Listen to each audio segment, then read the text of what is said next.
Noong July 1, 2025, naging bahagi ako ng makabuluhang programa ng CSWDO sa ilalim ng proyektong Socio-Cultural Recreational Activities, kung saan nagtagisan ang mga kababaihan mula sa una at ikalawang distrito ng lungsod ng Davao. Sa makabagong sayaw,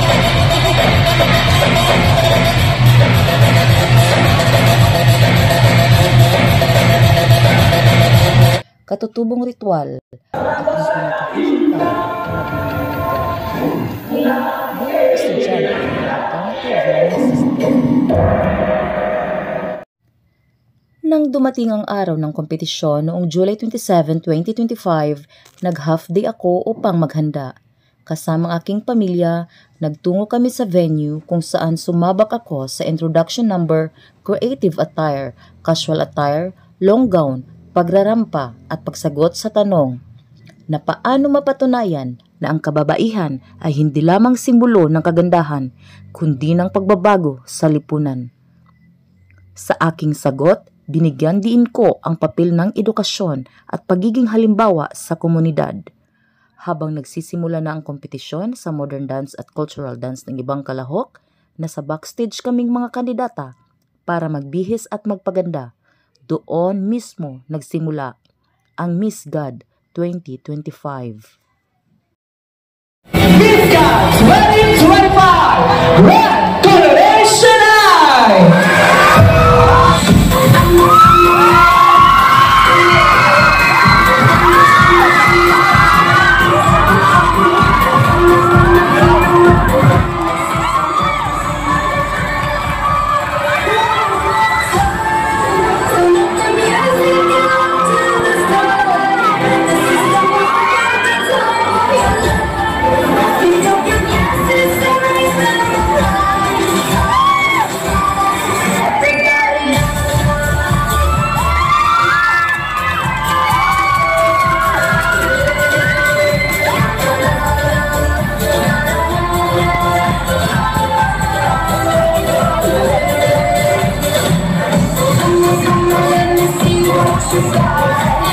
Barangay Magtuon!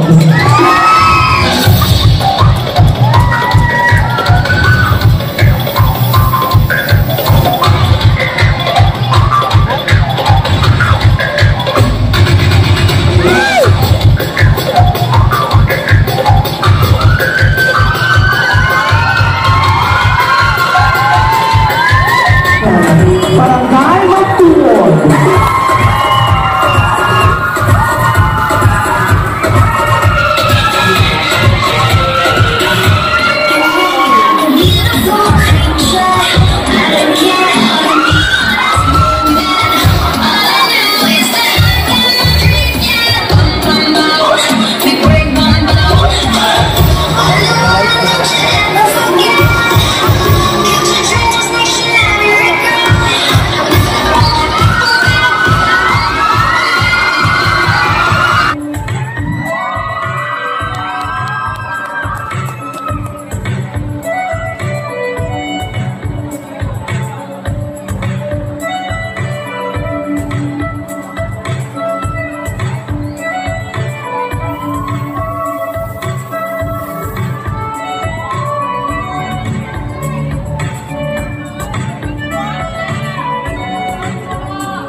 Ikaw yung pinaka-makuda sa lahat. Ano masasabi mo doon? I'm very proud and very thankful to our Women's President, Mary Ann Sugatmong, for choosing me as a participant who will represent tonight. And I'm very proud that I'm a part of this advocacy, social, cultural, recreational activity. Once again, thank you so much. Hi, good evening. So your question is, how important this pageant to you and to the mothers out there? I repeat, how important this pageant to you and to the mothers of them. Good evening. For me, this pageant is very important to all women out there because, if you will be a mother or a woman, you should be optimistic, improve yourself, evolve, show yourself to be positive, living in a positive environment, a healthy mindset, and for me, I believe that this opportunity is not only contributed to my personal growth and resilience, but my commitment to development, community development, and societal progress. Thank you.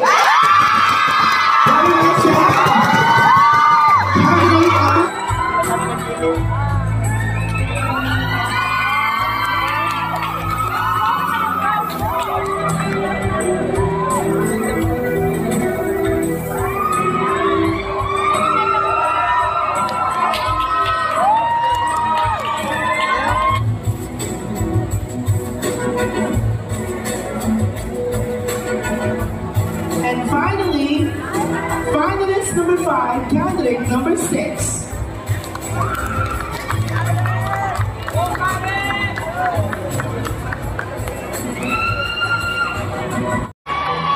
One of you will become our Miss God and representing the citywide. Kailan ang citywide, ma'am? Kailan yung citywide? August 29. Saan po ang venue? Sa Tigato Gym, okay? Ayan, abangan natin ang journey nila. They start here.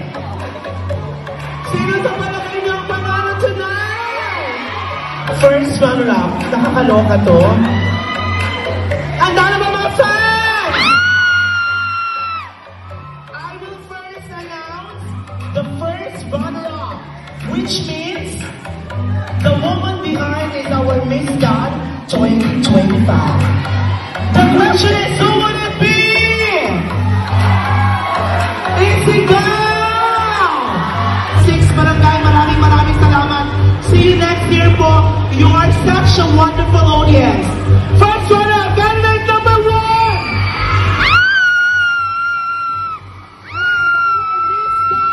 It's candidate number 7.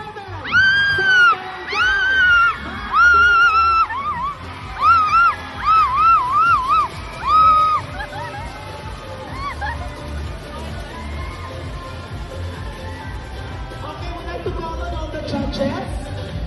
Once again, our Miss God 2025, Barangay Mag-2!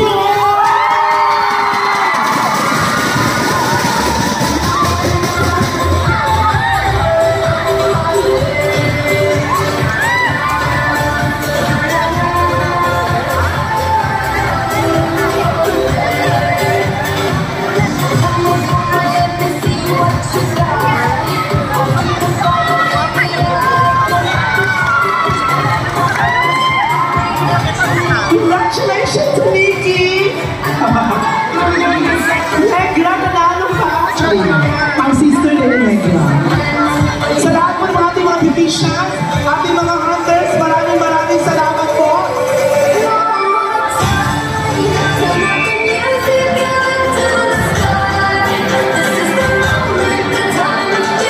Ladies and gentlemen, once again, our Miss God 2025 from Barangay Mag-2! Nang tawagin ang pangalan ko bilang Miss God 2025 ng gabing iyon, niyakap ako ng pamilya ko.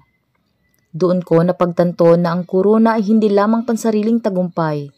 Isa rin itong parangal para sa aking pamilya at sa mga kababaihang katulad kong nagsusumikap sa kabila ng hamon ng buhay. Pagkatapos ng kompetisyon, habang pauwi sa biyahe, niminungkahi ng aking mga kapatid na mag-advance celebration dahil kaarawan ng aking ama sa Hulyo 30. At dahil linggo naman kinabukasan, nagdesisyon kaming ipagdiriwang ang aking pagkapanalo at kaarawan ng aking ama sa Mati City. Isang bayang kilala sa likas na yaman at nakakapreskong tanawin. Napili naming puntahan ang Kuju Beach Resort, Langka. Pagdating namin sa bahay, Agad naming kinausap ang aming kapitbahay na lechero at nagbayad ng 1,000 para sa aming baboy na lilitsunin. Namalengke kami ng maaga sa Bangkerohan Public Market at nagluto ng mga masasarap na putahe gaya ng adobo, kinilaw, buttered prawns, fried chicken at marami pang iba. Kahit biglaan, puno ng sigla ang paghahanda. 4 na oras ang biyahe namin mula Davao City hanggang Matis City at nadaanan namin ang Sleeping Dinosaur, isang peninsula na mistulang dinasuro na nakahilata sa baybayin ng Pojada Bay. Mula sa tuktok ng Badas Point, makikita ang buong katawan nito, nakabalot sa luntiang tanawin at binabaybay ng turkesang dagat. May mga ligtas na viewing deck para sa mga turista at madaling puntahan gamit ang tricycle o habal-habal mula sa sentro ng Mati. Pagkatapos nito, bumiyahe pa kami ng 45 minuto para marating ang Kojo Beach Resort, Lanka. Nang narating na namin ang resort, bumungad sa amin ang dalisay na puting buhangin at kristalinong tubig na akma para sa kalmadong bakasyon. Ang resort ay pinaghalong modernong kagandahan at preskong kapaligiran na may maaliwalas na villa na may aircon, malilinis na banyo at tanawin ng karagatan. Perpekto para sa pamilya, mag-asawa o beach wedding. Kinuha namin ang 2 kwarto at binayaran ng 10,000 para sa isang gabing pananatili dahil hapon na kami nakarating doon. May corkage fee na 1,000 para sa lechon, ngunit libre ang pagbabaon ng personal na pagkain at inumin. Mas mainam na magpaalam sa resort ng maaga para maihanda nila ang lugar. Ang sarap at saya ng aming salo-salo at inuman sa tabing dagat. Ang Matis City ay hindi lamang lugar. Isa itong karanasang magtuturo sa pamilya na ang tunay na kayamanan ay ang oras na binabahagi sa isa't isa.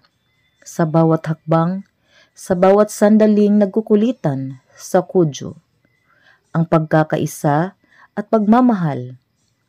Kaya kung nais ninyong muling magkaisa ang pamilya sa ilalim ng liwanag ng araw at dagat, ito ang lugar na dapat puntahan.